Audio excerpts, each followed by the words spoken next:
Hello नमस्कार, मेरो नाम मिरपराज अवस्थी। यता मेरो पछाडिपट्टि देखिराख्नु भएको छ तातोपानी भन्सार कार्यालय। अनि यता भुटीकोशी नदी सरर हावा चलिरहेछ। एक्लै मनमा के सोच्ने, कस्तो सोचहरू आइरहेछ भन्ने चाहिँ मलाई लागिरहेछ। तर म कस्तो सोचिरहेको भने जिन्दगीमा किन हरेक कुराहरू सिस्टमेटिक हुनु पर्यो क्या, विधिबद्ध रूपमा नभइकन नि जिन्दगी चल्छ कि चल्दैन, हामी यसलाई कसरी जिम्न सक्छौँ क्या भन्ने चाहिँ यसो सोच आइरहेको। त्यसमा चाहिँ अब हामीले के गर्न सकिन्छ, विधि निर्माण नभइकन नि जिन्दगी चलाउन सकिने कि नसकिने, यसले हामीलाई कस्तो जीवन बाँच्न सक्षम बनाउँछ होला भन्ने चाहिँ मलाई लाग्छ।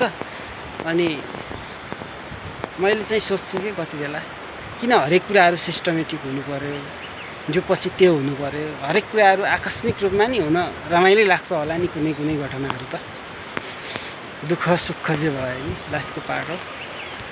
हस्, यति नै बताएँ। धन्यवाद।